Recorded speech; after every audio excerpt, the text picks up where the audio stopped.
Okay, so nobody's getting the truth from the mainstream media, folks. It's well past time to open your eyes, your ears, and your mind.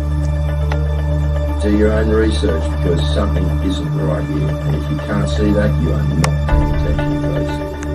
It's the opportunity to forge for ourselves and for future generations a new world order. A world where the rule of law, not the law of the jungle, governs the conduct of nations.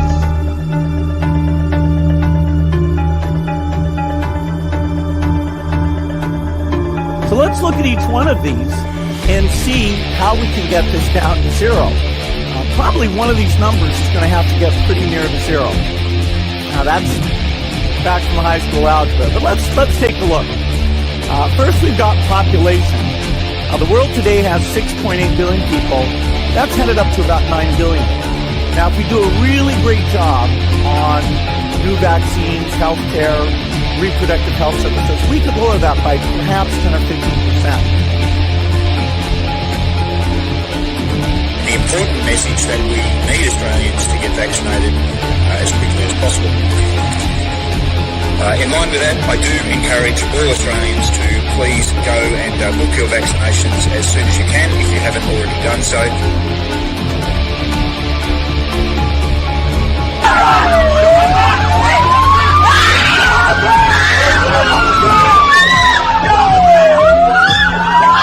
Emma, get away!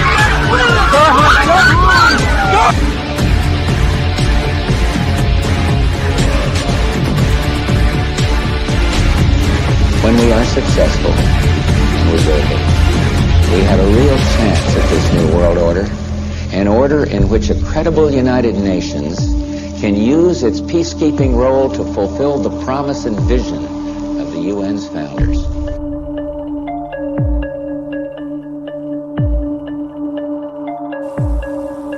Okay, we need to stand up against this tyranny, folks. Stop giving away your freedoms and liberties, because the more you give up, the more these people will take until you have absolutely nothing left. That's their agenda.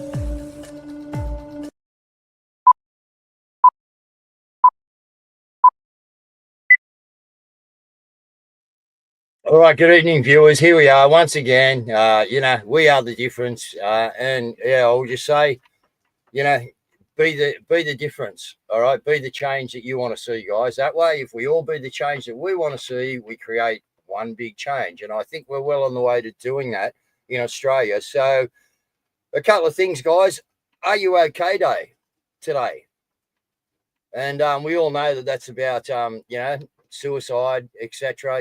Are you okay? But just for today, because when it come out, also don't forget that again, this was a money laundering operation. I'm not saying it didn't help people and it wasn't something we need, okay, but it was a government thing, okay, and no doubt we know where all the money was going, as in Beyond Blue and other places like that. Me and my wife have looked into at that time when we were creating laws, etc., for against bullying back 10 years ago, or 9 years ago.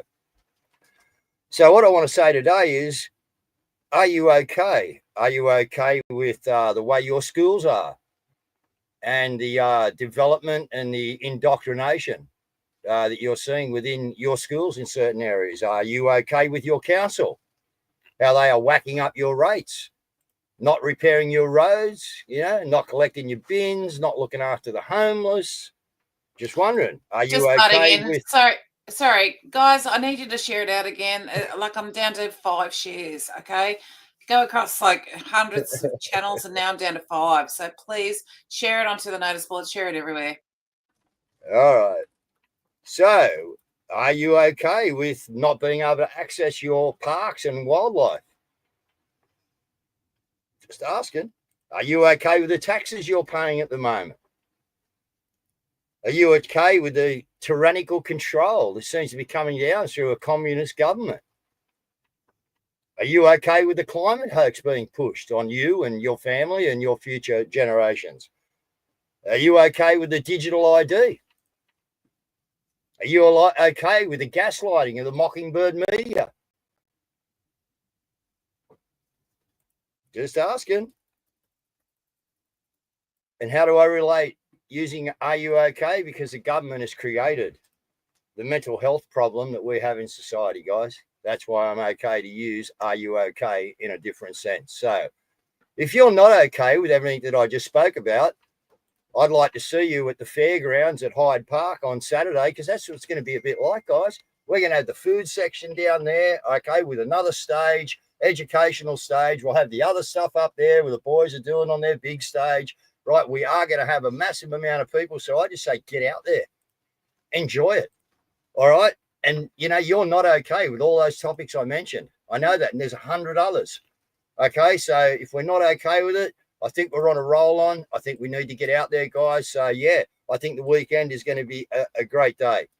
We've also had a big breakthrough, and we'll cover that in a minute on the news with Paul. Come in whenever you're right, Kazza. You obviously got nothing to do in the background if you can't share. Yeah, Paul, the Freedom Truck, we're going to cover that on the show, guys. A big miraculous sort of win there in a way. And Nepal, showing the world and showing the governments of the world what can happen, or what will probably happen, if you remove the way that we communicate. You know, this was a CIA asset in the beginning, guys. Remember that. This was never meant for us to get hold of like we've got, okay? It was CIA produced. It was to spy on us. Operation Pegasus, all right? Different things. That's your phone in your pocket, guys, all right? And they have everything. Yep. Even up until a few years ago in Pentagon and high-level discussions, they used to refer to the internet as the one who got away. They'd just go, the one who got away, because it was their idea that we'd sit there and watch cat videos, okay, and we'd have all of our information available to them. So that's basically how, but we turned it around, we started looking at them. Yeah, and it's worked both ways, Kaz. I mean, they've got all our information, you know what I mean? And but we've got all theirs, you know, and we get to expose, you know what I mean, to the masses. So yeah, it's been absolutely brilliant, mate. That's right. Yeah, that's right. It is. Yeah, and just with regards to Saturday, guys, it's not like I've seen things accusing people of ego and all that sort of stuff. Nothing. It's nothing like that. It's just a support role. Okay, guys, we're going to have a lot of people up there. Okay, I'm telling you, it's going to be big. And one stage is not going to cut it up there. I've spoken to the organisers, right, the big organisers behind this, all right, and they're happy for us to have an alternative stage. Okay, I can tell you that, right? All right, I had the conversation. Okay, and what it's about is not everyone's going to be able to hear, guys, I'm telling you. So they can down, get their sausage sandwich. We're going to have educational. Belinda and that will be there with their tables. We're going to have a lot of paraphernalia, which is educational stuff on how you can move forward. That is the idea of the second stage. Okay, that's it, guys. It's an auxiliary event to actually help enlighten what's going on there. We're adding to it, not removing from it. Yeah, it's not about division. It's a support. It's adding extra. We're adding value to it. Like, oh, good grief. So anyway, all right, look. We've got a lot of stuff that's going on. Let's just look at what's going on in Nepal first, shall we? Because that's actually pretty interesting. So this is what happened first. Hello, my name is Durshya Adhikari and I'm from Nepal. Today, September 8, 2025, a peaceful protest in Kathmandu turned into tragedy. Thousands of us gathered near the parliament to raise our voice against the government's corruption. We came unarmed, we were peaceful, but the government answered us with tear gas, rubber bullets, and then live gunfire. At least 10 people are already dead and 100 plus are injured. Among them, one was a student wearing school uniform shot dead on the street. The UN Basic Principle on the Use of Force and Firearms states that lethal force can only be used as last resort, strictly to protect a life, never to disperse an armed crowd, and never where children are present. They shot a child dead. What happened today is not lawful. It is a grave violation of international human rights standards. I'm asking the international community, please do not look away. We need your help. We need international media like United Nations, UNICEF, Human Rights Defender. Please urgently investigate and hold the Nepal government accountable. This is not just about Nepal. This is about children, students. Peaceful citizens should never be met with bullets for raising their voice. You've certainly made your mark around the world, because the world is watching and it's all over the social medias, guys. It is flooded with Nepal, so it's a good reminder to governments on that the people do Well- have the power, you know, and you guys Well, need to pull your heads in. It did. So the people, what happened then was the people got so enraged that they actually took to the streets, the whole lot of them. It started off with the students, then it's actually just everyone, to the point where they started hunting down the officials.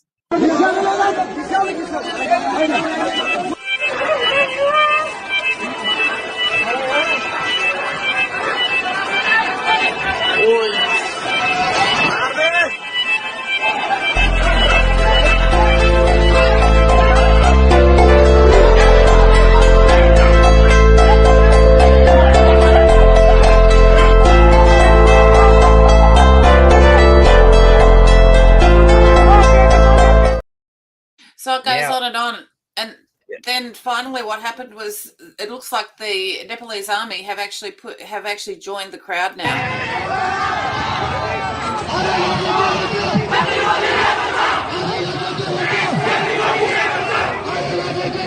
आर्मीहरू join गर्यो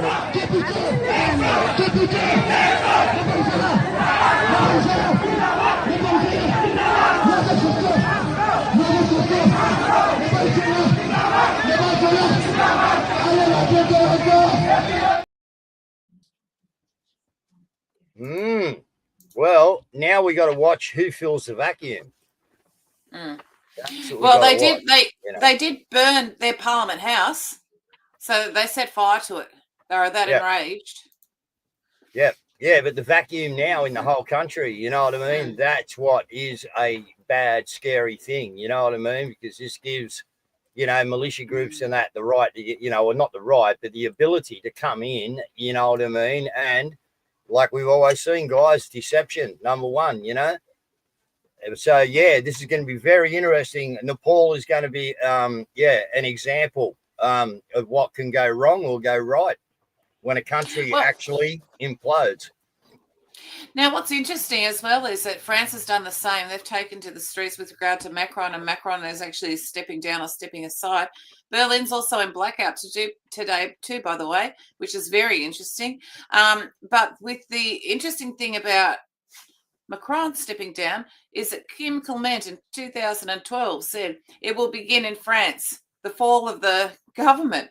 So it's and then he basically said, you know, then it starts sweeping the world. So it'd be very interesting to see what happens over the next few, at least to the end of the year, I'd say. That it will. Yeah. Okay. I hope the politicians are taking note, Franco. You're dead right, mate. You know, and we'll probably remind them on the weekend and remind them and the people, you know what I mean, about what's going on in Nepal. Because I think we'll have some I think we're going to have a big crowd, guys, and I think there's going to be a lot of more people just coming out, you know, that see it, you know, saw that there was a good one last weekend or 31st, except for some things that went wrong. But the general consensus was the people gathered. And that's all it's about, guys, because the more we can gather, the more we can educate, the more we can bring them together and we can get something done, you know, so... That's it. Okay, so let's hit close to home before we go to the update on Banksy and also what's going on in the UK. So first of all, Joanne Howe, she had this to say with regards to with support for Jacinta, who has just been turfed. Ensure that they're going to allow those in that would ultimately support their policies, their views and vote for them. With those remarks, the controversial senator set off a firestorm. So predictably, there's a pile-on from the left, both within the Liberal Party from people like Susan Ley, but also Albanese, the left-wing media, the ABC. They're all piling on Jacinta Price to demand that she apologise to the Indian people of Australia. According to the Indian Sun, 85% of Indians, despite being culturally conservative, vote Labor. I grew up in a family where we only ever voted Labor. That was the only thing that we ever contemplated doing. Now that I'm an adult and can think for myself, I can see that Labor's been taken over by a radically left pro-abortion, pro-gender ideology cult. And I can see through the BS of Albanese putting on a turban and rocking up to church during an election campaign just to buy our votes. Jacinta Price is a hero. She shouldn't apologise. Love her or hate what she said, the fact that she actually said something without, focus grouping it. If you are sick of the radical left in the media and politics trying to control everything we do and say and trying to make us feel guilty just because we love our country or we dare critique the infallible doctrines of the left, follow along and join our movement as we... Now, it's important to remember that I think that she is actually from Indian descent. I'm pretty sure that I remember her saying that she's from Indian descent. So, you know, like, it's just like, just goes to show, doesn't it? You know. Stephen Chavora also weighed in on. Did you have anything you want to say with that one, Dave? Hey, sorry, Caz, I was just writing some stuff. No, put it on, whack it in. Yeah. Issue needs to become the number one issue in Australia. There are at least 900,000 people in Australia who were born in India. That's just those who were born in India. It doesn't include those whose parents were born in India. In other words, there is a massive ethnic community in Australia that has a very strong sense of self-identity and whose spokespeople don't mind demanding from a national treasure like Jacinta Price that she apologize for saying something that just turns out to be true. Jacinta Price simply pointed out that 85% of Indians in Australia vote for Labor, around about 85%. And therefore, Labor has a very strong interest in continuing to bring Indians into Australia. There's nothing racist about that. And yet this spokesman called her a racist. Who does he think he is?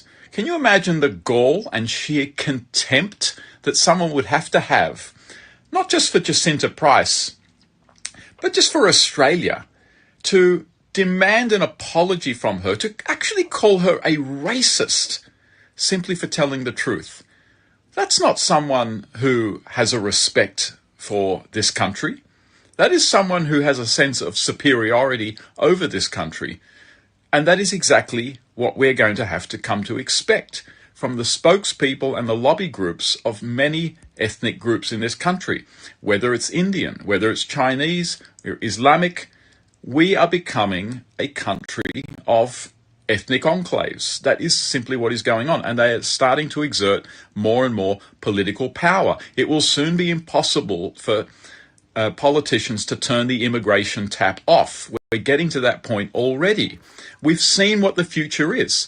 One complaint from an arrogant ethnic community leader, and both political parties straight away fall over themselves to apologize and throw Jacinta Price under the bus. Even her own party throwing her under the bus. Ladies and gentlemen, there needs to be a movement against multiculturalism and against mass immigration so powerful that both parties know that if they continue on the track that we're going, they will be electorally decimated. Immigration needs to be the number one issue in Australia. Otherwise, the inevitable consequence is that we become an outpost of China and of India.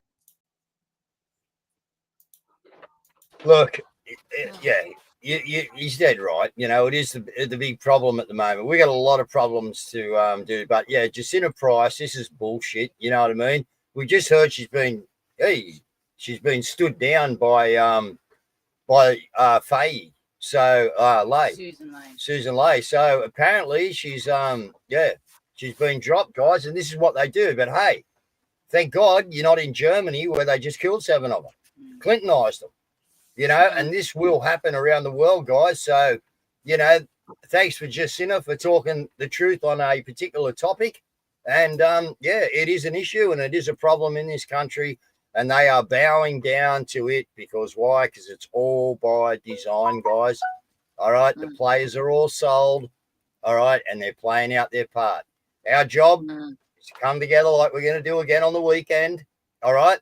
And show that we are here to voice our opposition to their communist tactics. So let's that's right. Look, what they are doing is they're trying to rev up the ante. They're trying to get everyone so mad that they start, attacking immigrants, or they start attacking immigrant stores or something like that. You must not do that. Please do not do that, because that's exactly what they want to have happen. We need to keep our focus on the perpetrators who are inflicting this pain on them, and because it's not easy for them to come here and thrive as well with the current economic circumstances. So we need to keep our focus on them. They're the people who are guilty. And, you know, they've already started with the rhetoric here as well in Victoria. Listen to this now. I give notice that on the next sitting day I will move 1, that this House notes that A, on 31 of August 2025, neo-Nazis and white supremacists organised a racist march for Australia across several cities in Australia. B, the Sydney rally resulted in violent hate crimes being committed against 2 Palestinian men, Shamik and Majid Dadra, who have lost family due to Israel's genocide in Gaza. C, the Melbourne Nazi-backed rally resulted in violent hate crimes where neo-Nazis egregiously assaulted mob and swarmed and desecrated Camp Sovereignty, a sacred site for First Nations people in Victoria. D, prior to the Sydney March, the Premier told Sydney residents that, quote, I don't want to unnecessarily worry people, close quotes, and, quote, police over the last 2 years have shown an expert level of both organising the city, allowing people to have their say, and demonstrate while keeping the public safe, close quotes. And E, prior to the peaceful March for Humanity across the Sydney Harbour Bridge, Labor Premier Chris Minns said he could not support the march, quotes, under any circumstances, close, and, quote, we cannot allow Sydney to descend into chaos, close. 2, that this House notes that A, the Special Envoy for Anti-Semitism, Gillian Segal, has refused to condemn these Nazi-backed racist rallies. B, Gillian Segal's husband is the second biggest donor to Advance Australia, who supported the Nazi-backed racist rallies. C, the Special Envoy attended a Zionist summit at the Gold Coast last week alongside senior Labor figures including Inner West Mayor Darcy Byrne and Minister the Honourable Ron Hoenig. That was funded by Republican donors to US President Donald Trump. And D, the Special Envoy's actions demonstrate that she is more interested in silencing criticism of Israel and the Zionist lobby rather than combating anti-Semitism and racism in all its forms. Look, the situation is that the government's getting their talking points and getting exactly what they wanted. Yep. Yeah, and they're going to push this thing and they're going to push it, you know what I mean? And they're going to try and... The good thing is, guys, the really good thing we have got is that, and this is why they got to push it so much across every channel and really hound it out, is because people aren't watching them, okay? And again, you know, I had conversations today with people in...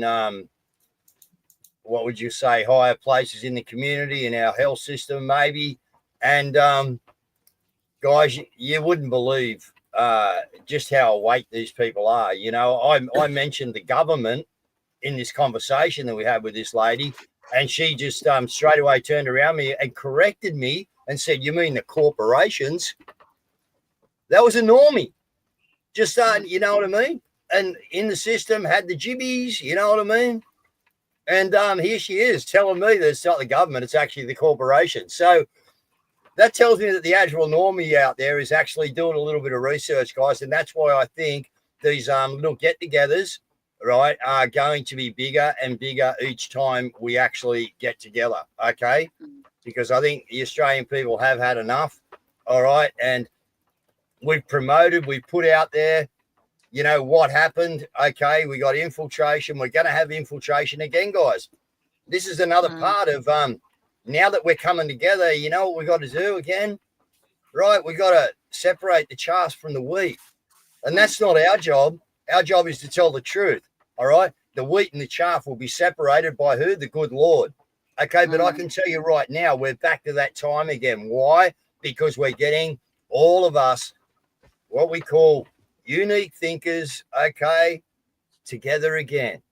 Okay, so it's going to be rough and it's going to be rumbly, guys. Just remember, all right, remember, we're here to unite, right, and win back the country. That's it. All right, so you've got this situation with the burglars. Intruder has come off second best during a violent home invasion in Melbourne's west. The burglar was overpowered by a hero's son who was stabbed several times as he tried to defend his elderly father. Chasing down a burglar. A furious son defending his dad. At 8 o'clock last night, police say an armed intruder wielding a knife broke into Salvatore Andrula's Albion home, demanding his car keys, punching the 84-year-old in the face. Those wails are coming from the burglar, who was pinned to the ground by Salvatore's son Joey. He lives in the house behind his dad's. Police arrived within minutes, begging the 50-year-old to let the intruder go. Hey, mate, let him go. Let him go.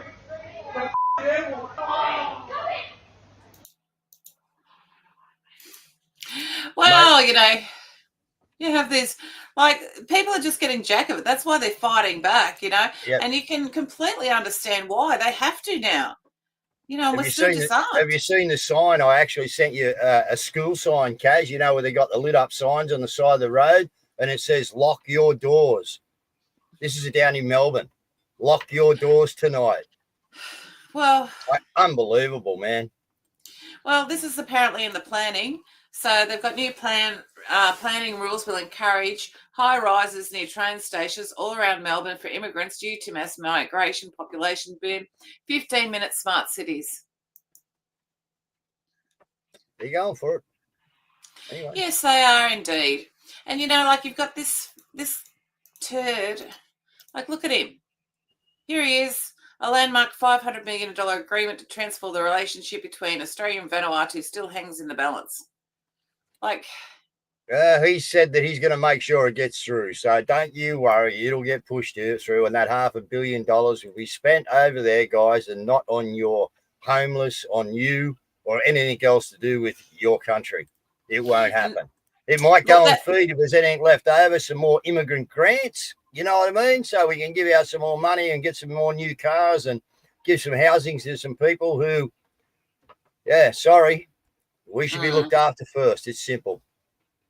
All right, let's bring on the flyers. And fixing to be bigger than the 31st of August, March for Australia is the 13th of September. Australia unites and rises against government corruption. Standing against the social media ban bill, digital ID, the WHO pandemic treaty, protecting the farmers, housing costs and immigration reform. We have our flags, we march at 12 p.m. across the country. Sydney will no longer be crossing the Sydney Harbour Bridge, but they will be meeting at Hyde Park. Melbourne will meet at Victoria Parliament House. Brisbane will be meeting at the Botanic Gardens on Alice Street. Adelaide will meet at Rundle Park.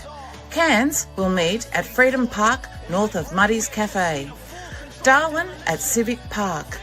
Perth at Supreme Court Gardens. We, the people of Australia, have had enough of government corruption. So grab your flags, we ride at midday.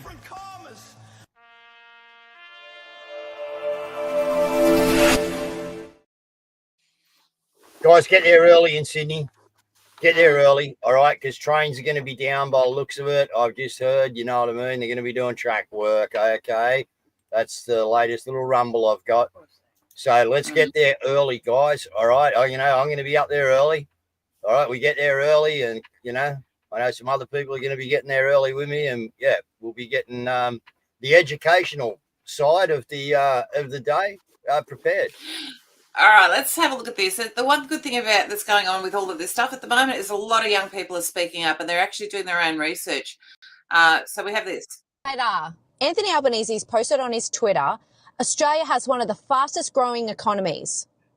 Of course it does. On the surface, it's easy to agree when you've imported over 1 million people into our country over the last few years, adding to our economy. But when you look at Australia's economic growth on a per capita basis, it's fucking collapsing. Unemployment is down because we're cramming an absurd amount of people into government jobs and squeezing out everyday Aussies. Jobs for the boys. Wages are up. Well, this is irrelevant because cost of living completely erased any increase in salary, with Aussies having less disposable income than ever. Gender wage gap is at an all-time low. Gender wage gap. Isn't everybody swapping their genders these days anyway? Albo, you're a liar, you're a liar, you're a liar. Oh, man, isn't that great? Yeah. Isn't that so good? Oh, look, I was going to play this earlier, but I forgot. Paul, this is an update on Paul from Michael Grey Goofy. Yeah, get this out, Just guys. going to put this Miracle. up now. Look at this. I don't know what happened in there. They came back in for the sentencing, and it was like the prosecutor and the judge were apologising to Paul that they had to convict him. One of the people that's been working in the sheriffs, whatever they call him, they've been coming up saying hi to Paul. The police officer yesterday who pepper sprayed him, she's been talking to him for ages, and this. So we came back in, expecting what was the thing going to be, and they've thrown out all the other charges. They go, no, we're not interested in chasing the other charges, and they want the lowest possible conviction they can for this. They've actually submitted, but they don't know if it can be passed. The prosecutor submitted that they don't know if it can be passed, a something C-17 or something, which means no conviction recorded. And they asked Paul if he wanted a good behaviour bond, but he said no, he wants a fine because he feels a good behaviour bond will make him become more of a recluse from society. So my guess is that this judge is probably going to give Paul the least fine he can.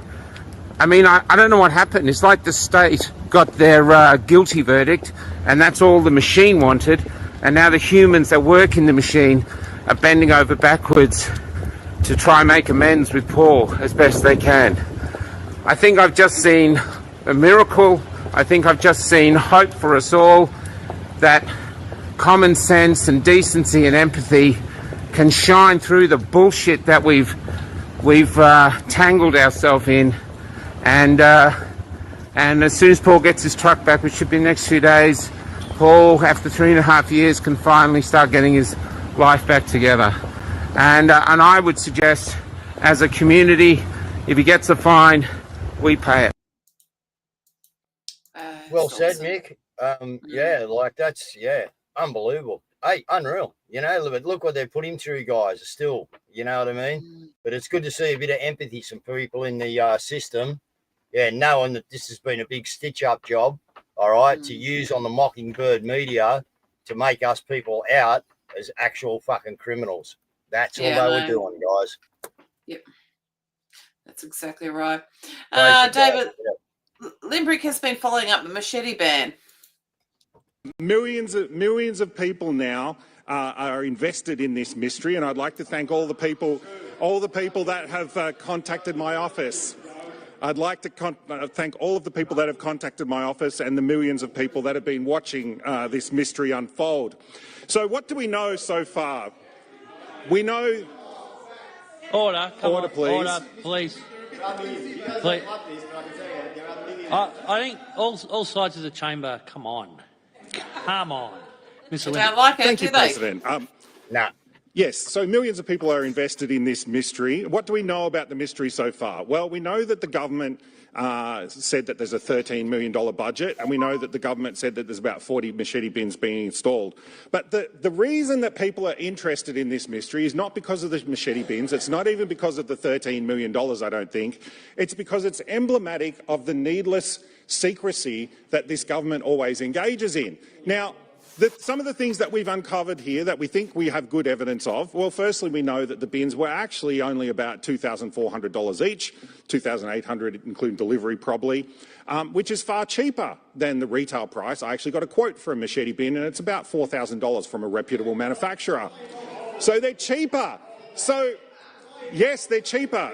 The other thing that we've uncovered is very good evidence that at least some of them were made in a Mount Gambier prison in South Australia.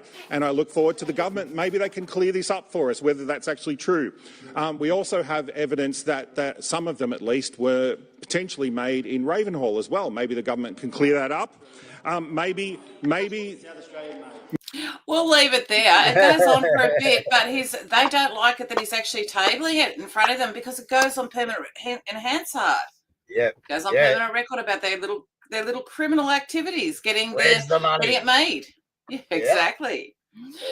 Look, here's a follow-on to Banksy. Now, what actually happened is that people have been pulling back the guard it's going to be painted over apparently, which is an absolute travesty. This is the importance of art, guys. So you people who do art for the movement, please do, because it's so important. Look at this. Everyone's pulling back the guard and they're taking photos of it.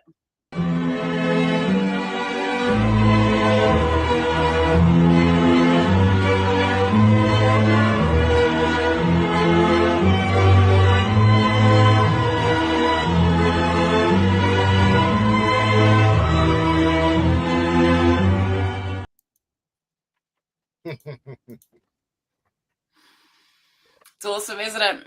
I saw It's someone, awesome. wanting to put up murals all across Australia, willing to pay, people money to go out and do it, actually, to make a stand on that. I forget her name now. She was killed, Anyway, I'll see if I can find it, but it was interesting. A lady, just said, get out. I've got, this much to donate. Go out and do it, We've got and of course in the UK we've got Operation Raise the Flag still going on.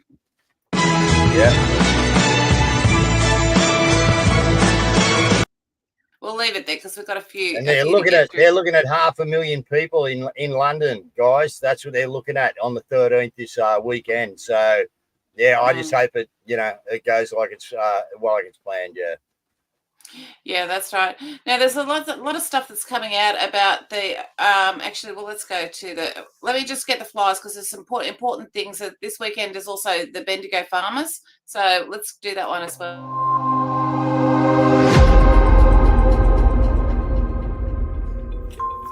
And the Mondays at Maggie's crew is calling for tools down. It's time to stand together. A corrupt and tyrannical government is crushing industries, stripping freedoms and silencing voices. So join us every Monday at the Governor's House in Sydney at 11 a.m. And on Mondays, don't forget Mondays at Maggie's, the Frank and Charles podcast. They will be hitting the streets this week. Mondays at Maggie's. And on Saturday, the 22nd of November, there is an Abolish Abortion Australia conference. This will be featuring T. Russell Hunter. And in Victoria, we have the following events. In Melbourne, gather at the Governor's every Saturday to end the tyranny. 10 a.m. every Saturday at the Governor Gates. And join the Justice of the People in Melbourne every Sunday at 4:30 p.m. for a remembrance at the Shrine of Remembrance. And calling all flag bearers across the country, ready yourselves to march the 13th of September, where Australia says no. And Bendigo will be hosting a rally. Defend your CFA, your volunteers, defend your farmers and defend your Victorian community together. This will be at Warona Oval, Napier Street, Sunday the 14th of September at 11 a.m. And every day there is a daily prayer space held on X. It's at 3 p.m. Melissa 14623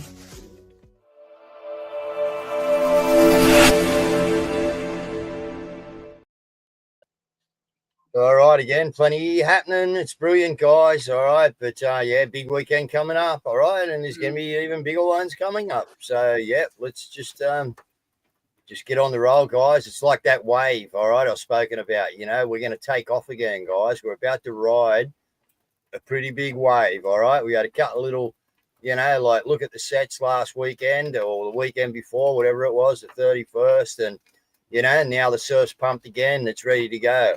Okay, so we're going to start.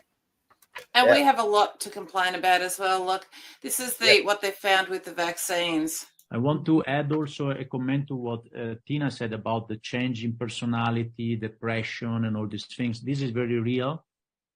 And we have identified the reasons from the theory, and some doctors in Italy some pathologists have confirmed that.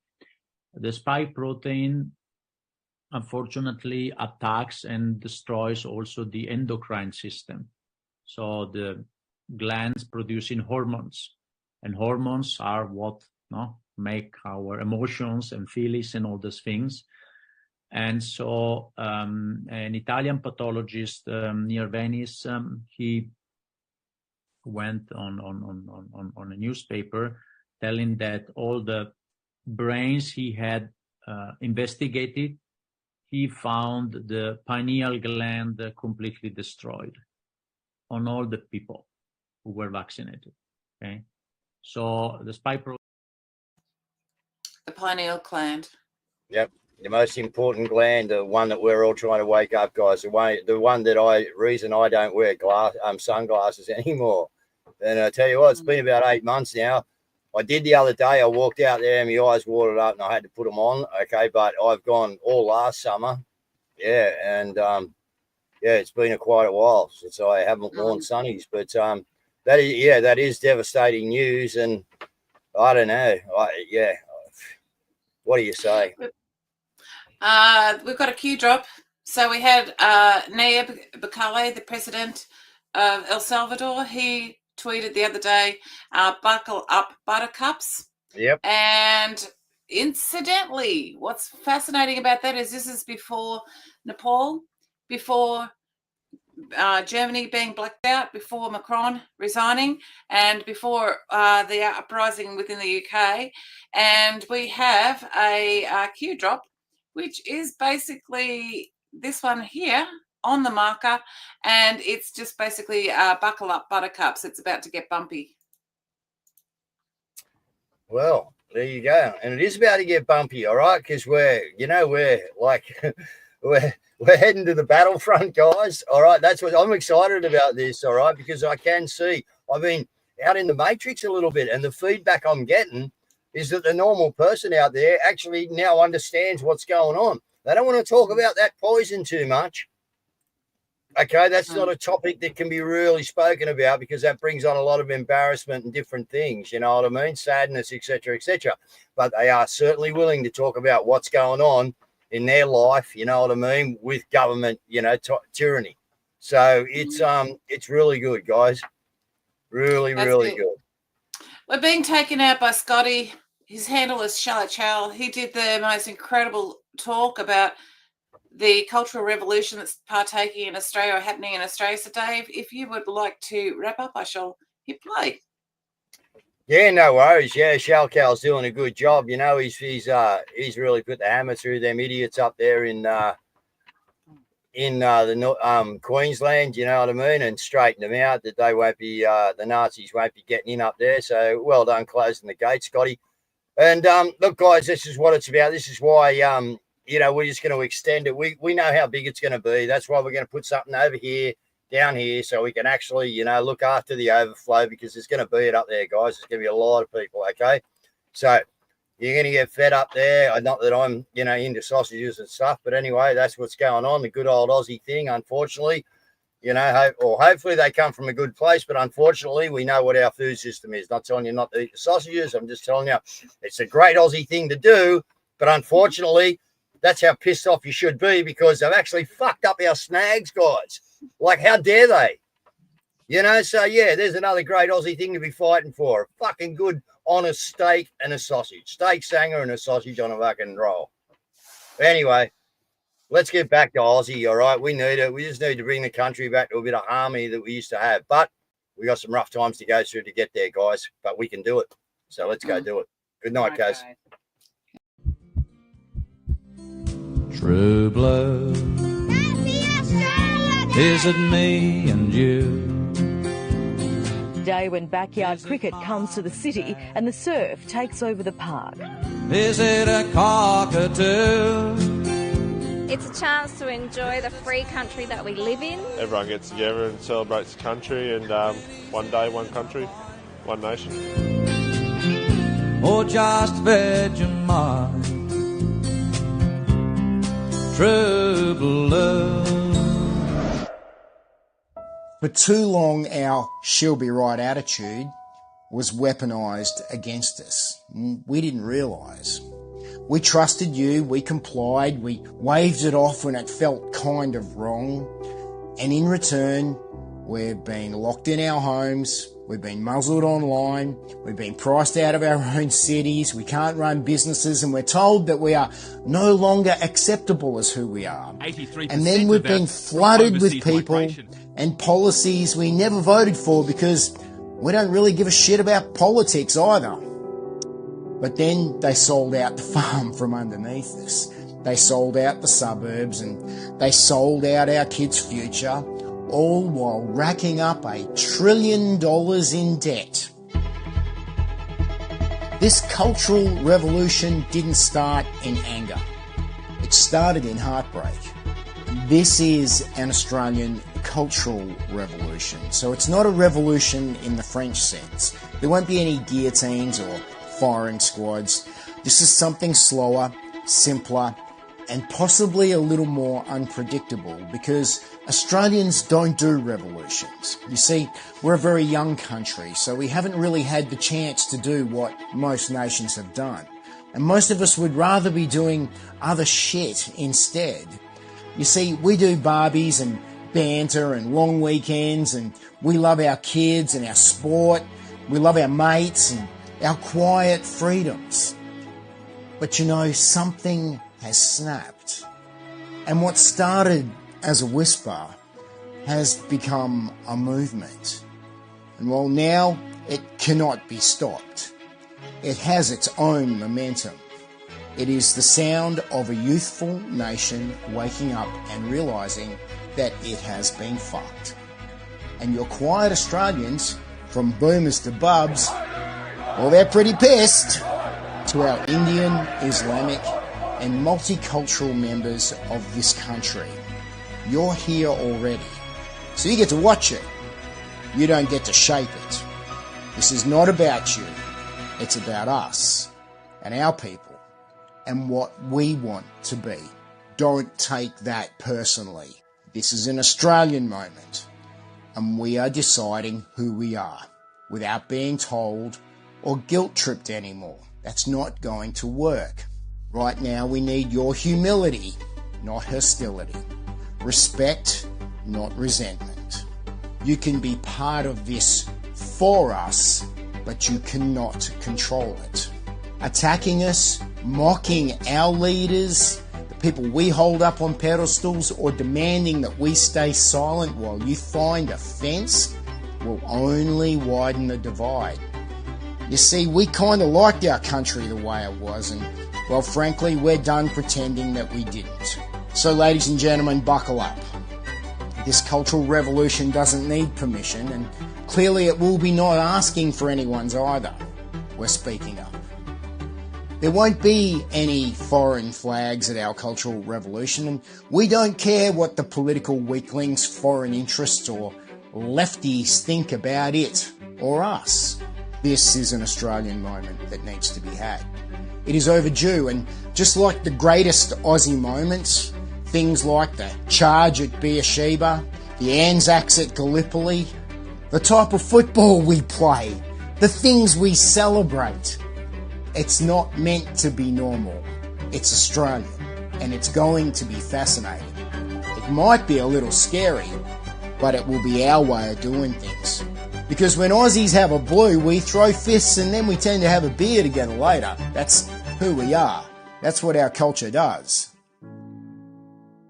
So don't try to stop what's unfolding here. If you're one of us, lean into it. Have a laugh. Enjoy the little bit of chaos, but don't try to mess with it. You'll only make it worse for yourselves. Sit back. Watch Australia have its cultural revolution. Our own growing pains. Our moment to sort our house out so we can get back to normal. Keep your opinions on us to yourself and let us do what needs to be done. Because, well, calling us racists is just kind of funny at this point, because we know that's you being used like a puppet by the uniparty government that hates all of us. Hopefully we'll see you at the next March for Australia event. Bring the family. There won't be any NSN. We've dealt with that. We proved we can, and we will again. The next one's going to be biblical. An Australian revolution. Our people. Our time. It's time for us to do this, Australia. I'll see you at the next March for Australia.